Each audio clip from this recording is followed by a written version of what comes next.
Dans l'actualité judiciaire, l'ouverture aujourd'hui du procès du meurtrier présumé d'Emma. En juin 2022, cette adolescente de 13 ans avait été retrouvée poignardée dans un village de Saône-et-Loire. Son ex-petite amie, âgée de 14 ans au moment des faits, comparaît à huis clos. Qu'attendent les parents de la victime?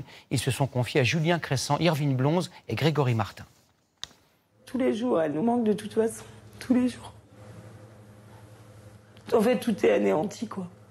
Tout. Vous avez tout ce que vous faites avant, vous le faites pour votre enfant, en disant on construit quelque chose, et puis pour l'aider pour son avenir et tout ça. Et là, d'un coup, on vous enlève tout. C'est un couple uni dans la souffrance, en colère contre l'assassin présumé de leur fille, son ancien petit ami. Ils s'étaient séparés quelques jours avant sa mort, mais continuaient à se voir la nuit en secret. Selon sa mère, elle ne voulait pas le laisser tomber. Elle pensait qu'il était en souffrance et elle voulait l'aider, en fait. Hein? Je pense que Emma, à l'inverse, avait beaucoup d'empathie. L'adolescent a immédiatement reconnu son crime. Était-ce prémédité? Selon ses amis, il avait par le passé évoqué le fait de vouloir tuer quelqu'un.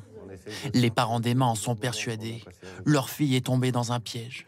Les sorties nocturnes là, vous en avez parlé? Non, Non, ça n'avait pas du tout. Puis on l'a pas entendu. Et je pense que jamais elle avait fait ça avant. Il l'a tirée à l'extérieur pour la faire sortir depuis plusieurs soirs, pour préparer, on va dire, un petit peu son coup.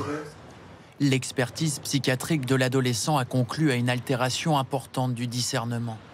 Il n'était pas pleinement conscient lors de son passage à l'acte. Un élément déterminant pour son avocate. Qu'est-ce que vous en entendez? Quelque chose de logique en fonction des faits et du contexte de ce dossier avec la personnalité de mon client. Ce matin, à l'ouverture du procès, l'adolescent a dit avoir conscience du mal causé à la famille d'Emma. Le jugement sera rendu mercredi.